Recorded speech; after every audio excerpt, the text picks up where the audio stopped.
ನಮಸ್ಕಾರ ವೀಕ್ಷಕರೇ, ನೀವು ನೋಡ್ತಾ ಇದ್ದೀರಾ ಗ್ಯಾರಂಟಿ ನ್ಯೂಸ್. ನಾನು ರಾಮ್ ಬಡ್ಗೇರ್. ನಿತ್ಯ ಪ್ರತಿನಿತ್ಯ ಒಂದಲ್ಲ ಒಂದು ವಿಚಿತ್ರವಾದಂಥ ಸುದ್ದಿಗಳನ್ನು ನಾವು ನಿಮಗೆ ಕೊಡ್ತಾನೇ ಇರ್ತೀವಿ. ಯಾಕೆ ಅಂತ ಹೇಳಿದರೆ ಈ ದೇಶದಲ್ಲಿ ಜಗತ್ತಿನಲ್ಲಿ ವಿಚಿತ್ರವಾದಂಥ ಸುದ್ದಿಗಳು ಹುಟ್ಕೊಳ್ತಾನೆ ಇರ್ತವೆ, ಬರ್ತಾನೆ ಇರ್ತವೆ. ಅಂಥದ್ದೇ ಒಂದು ವಿಚಿತ್ರವಾದಂಥ ಘಟನೆ ಮತ್ತು ನಗೆಪಾಟಲಿಗೆ ಈಡಾಗುವಂಥ ಒಂದು ಘಟನೆ ತಮಿಳುನಾಡಿನ ಒಂದು ದೇವಾಲಯದಲ್ಲೇ ನಡೆದಿದೆ. ಸಾಮಾನ್ಯವಾಗಿ ನಾವೆಲ್ಲ ದೇವಸ್ಥಾನಕ್ಕೆ ಹೋಗಿರ್ತೀವಿ, ಅಲ್ಲಿ ದೇವರಿಗೆ ಕೈ ಮುಗಿದು ಪ್ರಾರ್ಥನೆ ಮಾಡ್ಕೊಂಡು ಬಂದು ಅದಾದ ನಂತರ ಹುಂಡಿಗೆ ಕಾಣಿಕೆಯನ್ನು ಕೂಡ ಹಾಕ್ತೀವಿ. ದೇವಸ್ಥಾನದ ಅಭಿವೃದ್ಧಿಗೆ ಒಳ್ಳೆಯದಾಗಲಿ ಅನ್ನೋ ನಿಟ್ಟಿನಲ್ಲಿ, ಉಪಯೋಗ ಆಗಲಿ ಅನ್ನೋ ನಿಟ್ಟಿನಲ್ಲಿ ಹಾಕ್ತೀವಿ.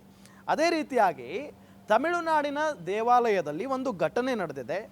ಒಬ್ಬ ಭಕ್ತ, ಅವರ ಹೆಸರು ದಿನೇಶ್, ಚೆನ್ನೈ ಮೂಲದವರು.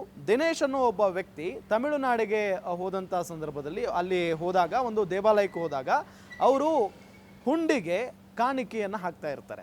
ಆ ಗಲಿಬಿಲಿ ಸಂದರ್ಭದಲ್ಲಿ ಏನಾಗುತ್ತೆ, ಅವರ ಕೈಯಲ್ಲಿದ್ದಂಥ ಅಥವಾ ಅವರ ಜೇಬಲ್ಲಿದ್ದಂಥ ಒಂದು ಐಫೋನ್, ಅವರದ್ದೇ ಐಫೋನ್, ಆ ಹುಂಡಿಯ ಒಳಗಡೆ ಬೆದ್ದು ಹೋಗ್ಬಿಡುತ್ತೆ. ಆಗ ಅವರು ಭಯಪಟ್ಬಿಡ್ತಾರೆ, ಏನಪ್ಪ ಇದು, ಆ ಹುಂಡಿ ಒಳಗಡೆ ಬೆದ್ದು ಬಿಡುತ್ತಲ್ಲ ಅಂತ ಹೇಳಿ ನೇರವಾಗಿ ಆ ಆಡಳಿತ ಮಂಡಳಿಯವರ ಬಳಿ ಹೋಗ್ತಾರೆ. ಆ ದೇವಾಲಯದ ಆಡಳಿತ ಮಂಡಳಿಯವರು, ಕಮಿಟಿಯವರು ಏನಿರ್ತಾರಲ್ಲ ಅವರ ಬಳಿಗೆ ಹೋಗ್ತಾರೆ. ಸರ್, ಈ ರೀತಿಯಾಗಿ ನಾನು ಕಾಣಿಕೆ ಹಾಕ್ತಾ ಇದ್ದೆ, ಆ ಸಂದರ್ಭದಲ್ಲಿ ನನ್ನ ಐಫೋನ್ ಒಂದು ಹುಂಡಿ ಒಳಗಡೆ ಬೆದ್ದುಬಿಟ್ಟಿದೆ, ದಯವಿಟ್ಟು ನನಗದನ್ನು ತೆಗೆದುಕೊಡಿ ಅಂತ ಕೇಳ್ತಾರೆ ದಿನೇಶ್ ಅವರು. ಆಗ ಆಡಳಿತ ಮಂಡಳಿಯವರು ಏನು ಮಾಡಬೇಕು, ಹೌದಾ ಸರಿ ಬನ್ನಿ ನಾನು ತೆಗೆದುಕೊಡ್ತೀನಿ ಅಂತ ಹೇಳಿ ಬಂದು ತೆಗೆದುಕೊಡ್ಬೇಕಲ್ವಾ, ಐಫೋನ್ನ ಅವ್ರಿಗೆ ಕೊಟ್ಟು ಕಳಿಸ್ಬೇಕಲ್ವಾ.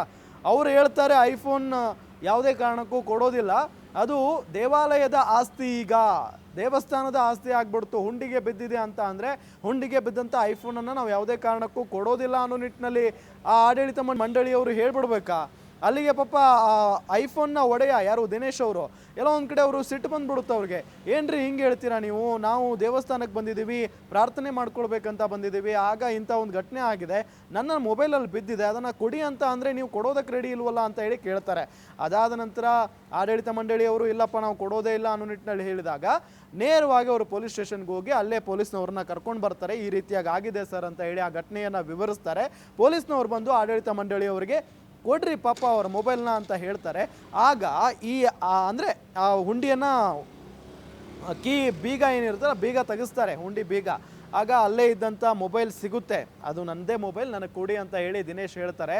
ಆಗ ಪೊಲೀಸ್ನವ್ರು ಹೇಳಿದರೂ ಕೂಡ ಆಡಳಿತ ಮಂಡಳಿಯವರು ಇಲ್ಲ, ನಾವು ಮೊಬೈಲನ್ನು ಯಾವುದೇ ಕಾರಣಕ್ಕೂ ಕೊಡೋದಿಲ್ಲ, ಅದು ಹುಂಡಿಗೆ ಬಿದ್ದಿದೆ ಅಂತ ಅಂದರೆ ಅದು ದೇವಸ್ಥಾನದ ಆಸ್ತಿ ಆಗಿಬಿಡುತ್ತೆ, ಬೇಕಾದರೆ ಅದರಲ್ಲಿರುವಂಥ ಡಾಟಾ ಬೇಕಾದರೆ ನಿಮಗೆ ಕೊಟ್ಟು ಬಿಡ್ತೀವಿ, ಹಾಗಾಗಿ ಅದನ್ನು ತೊಗೊಂಡು ಹೋಗಿ, ಆದರೆ ಮೊಬೈಲ್ನ ಮಾತ್ರ ವಾಪಸ್ ಕೊಡೋದಿಲ್ಲ ಅನ್ನೋ ನಿಟ್ಟಿನಲ್ಲಿ ದೇವಸ್ಥಾನದ ಆಡಳಿತ ಮಂಡಳಿಯವರು ಹೇಳಿದ್ದಾರೆ ಅನ್ನೋದು ಗೊತ್ತಾಗ್ತಾ ಇರುವಂಥ ವಿಚಾರ.